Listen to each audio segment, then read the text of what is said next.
Welcome, honored guest. If you're new to Wings of Fire and you're thinking about reading the series, then look no further than this video. Wings of Fire is a novel series about dragons that can speak, and they have a society, families, weapons, and they wage war. And in this video, I will be explaining every tribe of dragons in Wings of Fire, and I hope that I'll be able to convince you to read the series. If you're already familiar with Wings of Fire, you can still watch the video, as you might be entertained by it, and who knows, you might just learn something new. But anyway, let's get into it. I'll try to refrain from spoilers, so I'll avoid major plot points, but I'll be talking about the history of the tribes as well as their anatomy. Also, this video contains a small amount of swearing, so just watch at your own discretion. This video does contain a few memes, so if I say something slightly inaccurate, try to interpret the meaning of what I'm saying. For example, if I say that all rainwings are kind and caring, that's not entirely true, but you can infer that the rainwings are generally one of the kinder tribes. This series is divided into 3 arcs, and each one has 5 books. That's right, there are 15 books in this series, not counting Legends and Winglets, which are side books. Now, there are 10 tribes: Mudwings, Sandwings, Seawings, Skywings, Rainwings, Icewings, Nightwings, Silkwings, Leafwings, and of course Hivewings. The first 7 tribes live on the continent known as Pyria, and the Silkwings, Leafwings, and Hivewings live on the continent Pantala. Each tribe is different, with all of them having something special.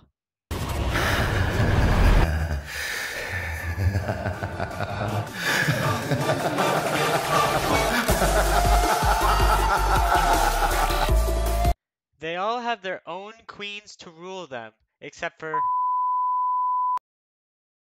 Sandwings and the Silkwings, but we'll get back to that.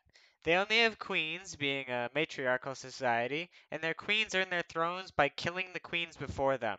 Each tribe has a royal family, and the queen has daughters, nieces, and sisters that can challenge them for the throne, except the Rainwings, but we'll get back to that.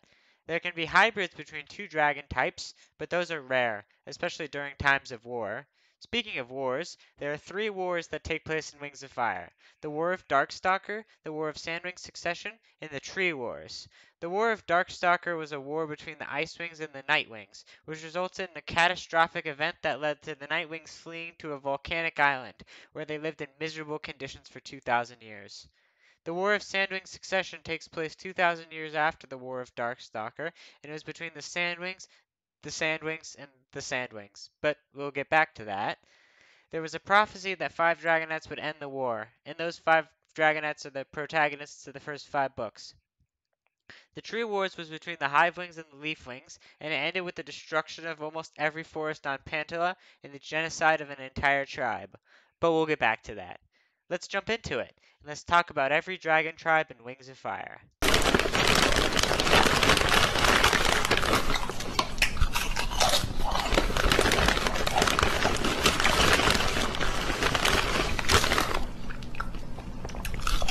Single word descriptor: loyal.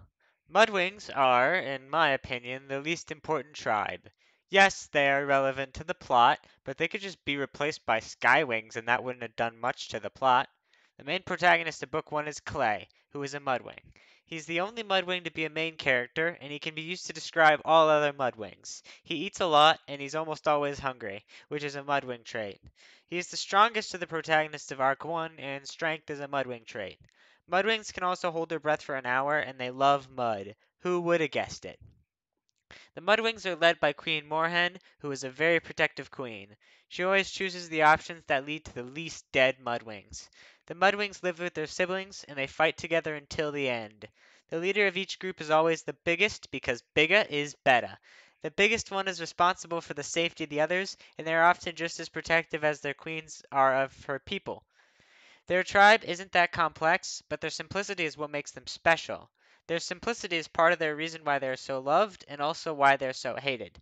They are probably the most hated tribe, but the few people that do like them really like them.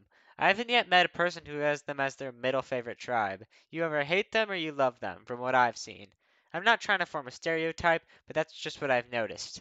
The main thing to remember about them is that they're slow to trust, but loyal until the bitter end. Now stand aside, worthy adversary. 'Tis but a scratch. A scratch? Your arm's off. No, it isn't. Well, what's that then? I've heard worse. You... Single word descriptor: cunning. The sandwings are an interesting tribe. They have a poisonous barb on the end of their tail, and it contains deadly venom that can kill with a scratch. There is a cure, but of course that secret is kept well guarded. One of the side characters, Webbs, got scratched by a sandwing tail, and he nearly died, but they found the cure. Flame, another side character, took a tail scratch to the face, and he was permanently scarred, even though they managed to cure him. There are two Sandwing protagonists, Sunny and Kibble. Sunny is smart but naive, and she always sees the best in people, often to her own detriment. Kibble is cunning and intelligent. He sees the best and worst in people, and he's basically the more reasonable version of Sunny. The Sandwings have had some issues with their leadership. You see, the queen of the Sandwings, Queen Oasis, died in an accident, and her three daughters were left with nobody to decide the successor. Most queens are crowned when they kill the queen who ruled before them, but in this case, Queen Oasis was not challenged, and she wasn't able to pick a daughter to succeed her. This resulted in each daughter picking other dragon tribes and promising them great rewards if they helped her win the throne. Those daughters were known as Blister, Blaze, and Burn. This started the War of Sandwing Succession, which was a brutal conflict that saw the deaths of thousands of dragons. Blister allied herself with the Seawings and Mudwings, but later in the war, the Mudwings severed the alliance and joined Burn. Blaze allied with the Icewings, and she promised them a ton of land. Finally, Burn allied herself with the Skywings, and when the Mudwings left Blister's alliance, Burn forced the Mudwings to join her. The Sandwings love the desert, and they can spend days out under the scorching desert sun. They're like camels. They can drink a lot of water and store it for a long time. They are trained from a young age to control their tails and to avoid accidentally stinging others, but of course, accidents happen. That's why they have the cure, a special cactus that grows all over the desert. This is a closely guarded secret, which is why I don't know what it is. But anyway, the main takeaway is that Seawings are cunning, sometimes in a smart way, sometimes in a deceitful way. But that's the Sandwings. Well, don't you worry about a thing, friend. You just return to the Thunderhawk and get a glass of water or something. I'll take care of all the child murder. Single word descriptor: unforgiving. The Seawings can breathe underwater, and they live in the sea, obviously. They have three palaces: the Deep Palace, the Summer Palace, and the Island Palace.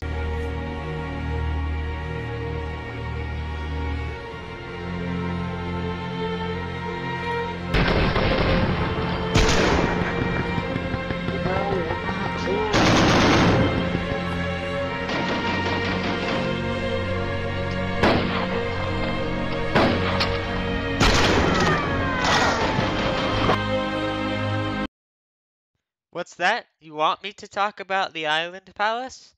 If you wish.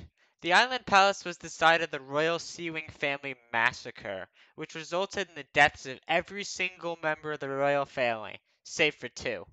Those two were Pearl and Fathom, and Pearl rose up and became the queen. The royal massacre was committed by a dragon named Albatross, who was the queen's brother. He killed two Skywing ambassadors along with several dozen Seawings at the palace. Once a place of joyous revelry turned into a brutal bloodbath. Now, you're probably wondering, how did one dragon slaughter so many others? Well, he was what was known as an animus. An animus is a dragon who can cast magic spells, but not just any spells. The spells they cast can do anything. For example, a dragon could enchant chess pieces to play themselves, palaces to grow from stone, and weapons to fight on their own. Albatross enchanted a single kitchen knife to murder every last member of the royal family, except for Pearl and Fathom, of course. But he didn't just murder the royal family, he killed everyone at the island palace, royalty or not. There was another dragon at the festivities who wasn't royalty, named Indigo. She protected Fathom, and she distracted Albatross long enough for Fathom to drive his spear through his heart. After this, Darkstalker began making an impact on the world. You see, Darkstalker was an animist, and so was Fathom. In case you forgot, Darkstalker hatched 2,000 years before the events of the first 5 books, along with Fathom. He has his own book, known as Darkstalker Legends, but we'll talk about Darkstalker more in the Nightwing section. Fathom was sent to teach Darkstalker how to control his magic and how to stop it from him insane, just like it did to Albatross. In the modern era, the Sea Wings are ruled by Queen Coral, who is known as being a benevolent queen and a talented author. She isn't as benevolent as she seems, however, and most of the scrolls discussing her kindness were written by herself. In reality, she is a cruel and brutal queen who uses murder as a first resort. Once, one of her guards failed, and Coral personally ripped out her teeth and smashed her skull in. That guard was assigned with protecting Coral's eggs, and when one of the eggs was destroyed by an assassin, Queen Coral lost her mind. One of Queen Coral's daughters offered to protect an egg for her, and Queen Coral said, "If anything happens to that egg, I'll lose 2 daughters that day." She threatened to kill her own daughter if she failed. The most important thing to remember about sea wings is that they are kind and caring, but once you lose their favor, it is lost forever. Cross them, and they will never forgive you. I'm fast as fuck, boy. I don't think you have any idea how fast I really am. I'm fast as fuck, boy. Single word descriptor? Relentless. The Skywings are the fastest flyers in all of Pyria, and Pantala as well. They live up in the mountains of Pyria, and they have a palace somewhere up there.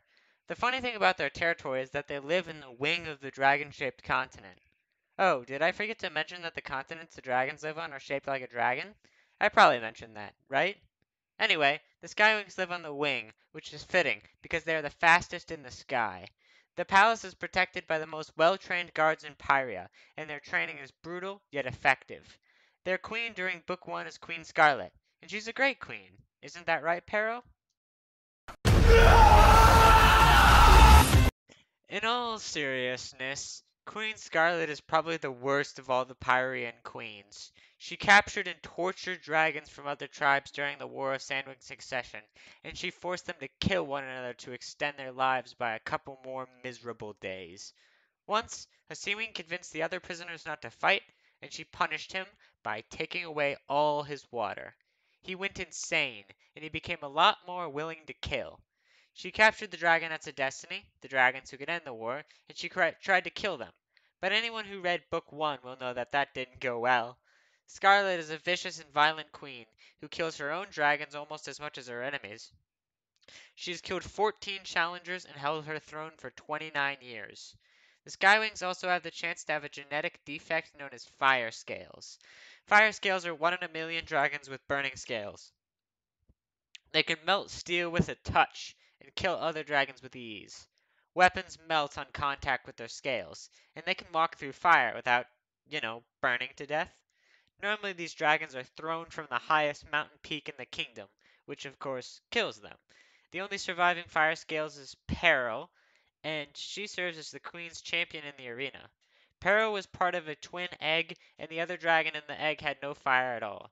Peril's mother was given a choice. She could either kill Peril or kill her twin, and she chose to kill the dragonette without fire. Are you sure about that? However, Queen Scarlet changed her mind and ordered her guards to kill the other dragonette and the mother. However, the mother of the twins managed to escape, and Peril was left at the mercy of the queen. Queen Scarlet spared Peril, however, and used her as a weapon in a gladiatorial arena. This resulted in Peril having massive trauma and a violent and impulsive nature.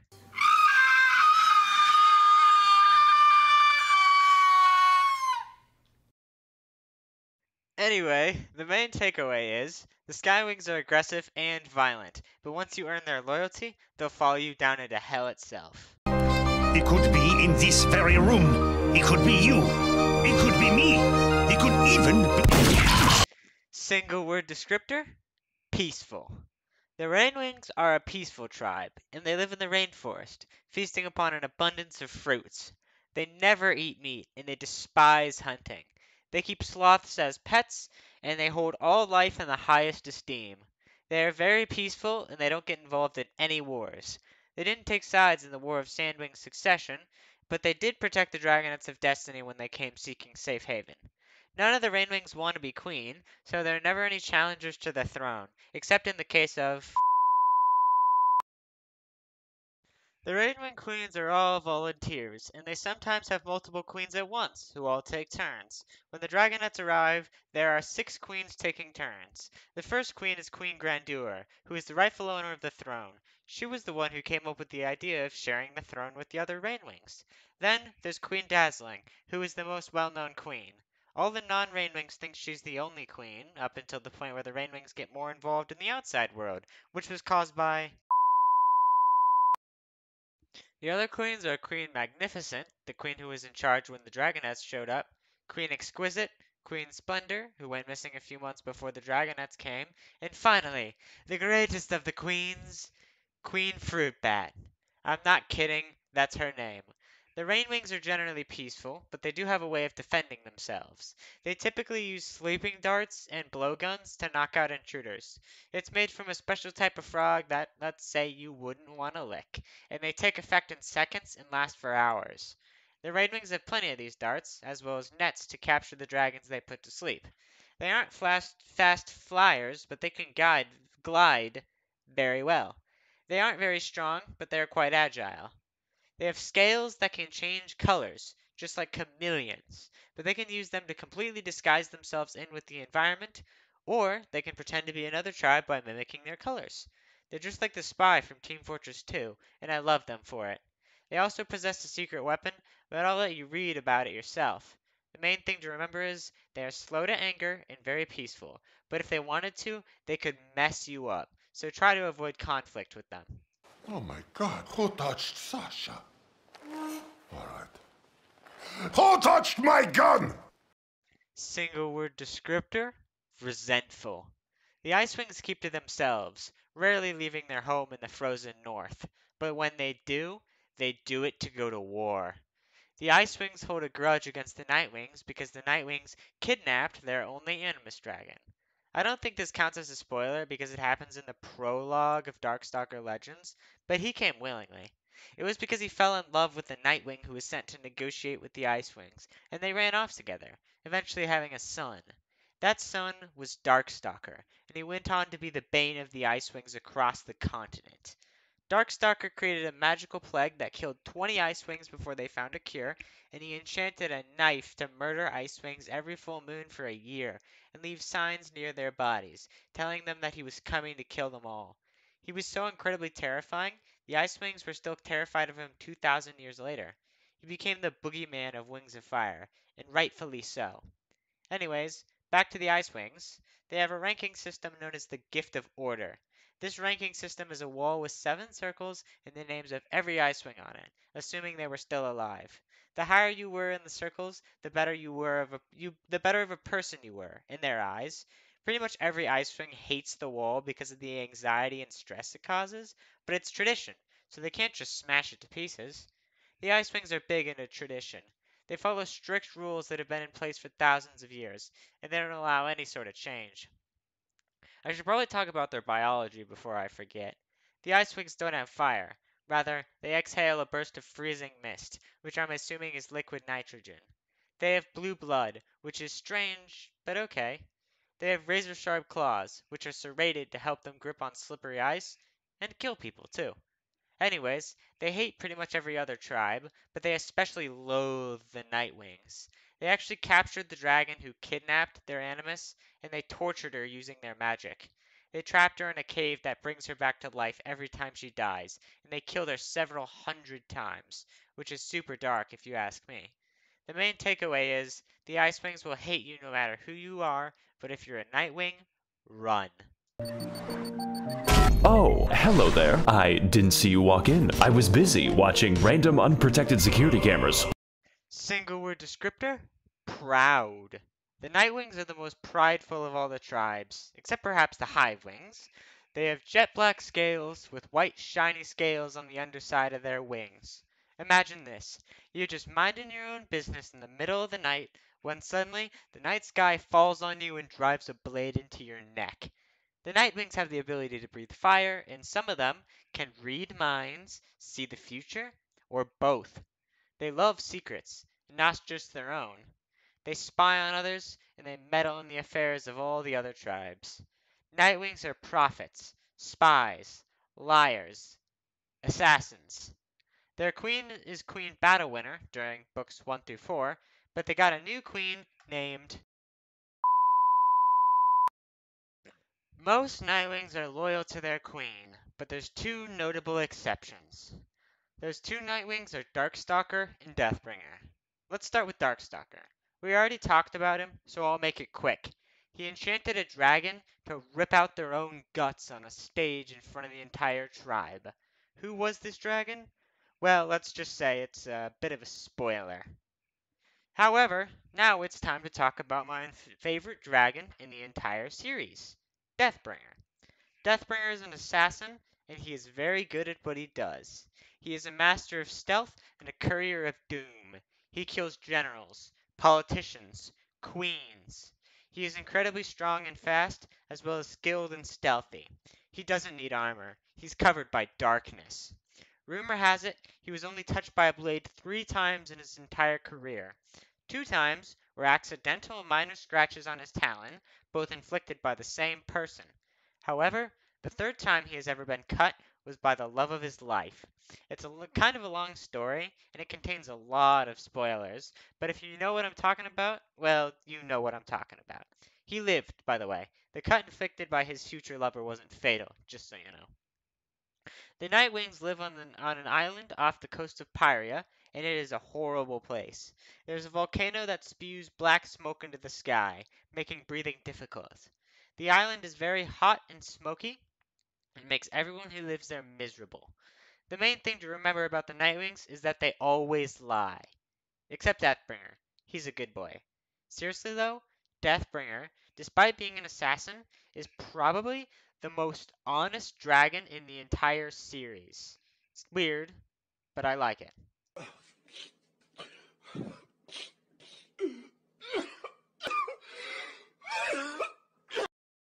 Single word descriptor? Submissive. The Silkwings submitted to the Hivewings to avoid genocide during the Tree Wars. They are more peaceful than the Rainwings, and they are incredibly soft. They serve as slaves for the Hivewings, who treat them like objects. Their last queen before the Tree Wars was Queen Monarch, but she surrendered to the Hivewings without a fight. The Silkwings come in every color under the sun, except black. They have 4 wings instead of 2, just like the Hivewings. They can produce silk from their wrists, kind of like Spider-Man, but the difference is... Let's move on. They weave tapestries made of dyed silk, and they also use their silk to make a lot of things. They can even make books out of silk instead of paper. They also have a very rare genetic trait called flame silk, which is where some silkwings can have their silk burn. So they're basically rip-off fire scales. And the Silkwings are passive, and they avoid conflict at all costs. There's not too much to talk about here. The Silkwings are probably the tribe that is the least fleshed out, so before I make someone mad, we should probably move on. The main thing to know is they're generally peaceful. Have no quarrel with them, and they'll have none with you. Professionals have standards. Be polite. Be efficient. Have a plan to kill everyone you meet. Single word descriptor? Vengeful. The Leafwings are a group of dragons who live in forests and love trees. They tried their best to protect the trees during the Tree Wars, but in the end, they failed. The Hivewings used the trees to build their cities, and they burnt any trees left to the ground. They made their last stand in the poison jungle before they were wiped out completely. The Hivewings genocided the Leafwings, down to the last dragon. Their queen was Queen Sequia, who resisted the cruel tyranny of the Hivewings, unlike Queen Monarch, and their last stand was noble, but in the end it was all for naught, and they went extinct. However, while they lived, they used insects and plants as weapons, and some of them can make plants grow faster than they normally would. This power was called Leaf Speak, and those with this power were forced into marriage with other Leaf Speakers to breed more powerful Leaf Speakers. It's not as bad as it seems, but it's not a good thing either. Let's say, hypothetically, some were still alive. Remember this. They are hostile to any non-Leafwings, especially Hivewings. God is dead. God remains dead. And we have killed him. Single word descriptor? Narcissistic. The Hivewings are the last tribe I would like to talk about. They are, by far, the worst tribe. There are a few good Hivewings, but for the most part, they are racist, genocidal maniacs. They genocided the Leafwings and enslaved the Silkwings, all according to the word of a book known as the Book of Clearsight. The Book of Clearsight was a book of predictions made by a Nightwing named Clearsight, who lived during the age of Darkstalker. She found a way to reach Pentala, and she went there to warn them of an incoming hurricane. She taught them a lot of things, but most importantly, she made a book full of predictions that said that the Leafwings would be genocided by the Hivewings during the Tree Wars. The Hivewings used this as an excuse to attack the Leafwings, and they won the war. The Hivewings are ruled by Queen Wasp, who possesses a special ability. She can mind control her subjects. I'm not just saying she brainwashed them, she can literally control them, using their claws as her own. She can control all the Hivewings except for... That's why she won the Tree Wars. She used all of her subjects to fight, and none of them could say no. The Hivewings have stingers that can momentarily paralyze dragons, and they put them on display for all to see. They resort to inordinate amounts of numbers to overwhelm their enemies. The Hivewings can't control themselves when the Queen uses her power on them, but even when they aren't being controlled, they're still jerks, and they treat the Silkwings like trash. They built 9 giant cities out of trees they cut down, and they labeled these giant cities as hives. They are ruled by Queen Wasp's sisters, and the hives are named after them. There is Lady Yellowjacket, Lady Jewel, Lady Bloodworm, Lady Mantis, Lady Cicada, Lady Hornet, Lady Vinegaroon, and Lady Seats. Another interesting fact about the Hivewings is that they're actually all hybrids. You see, when Clearsight arrived on Pentala, she had children with a Silkwing. So many children, there were enough of them to be their own tribe. But Scorn, there's a plot hole. Wouldn't that mean they're all in? The main thing to know about Hivewings is that if they attack you, kill them quickly. Because if they get possessed by Queen Wasp, every Hivewing on the continent is going to be after your head. So, those were all the tribes. I hope you enjoyed the video.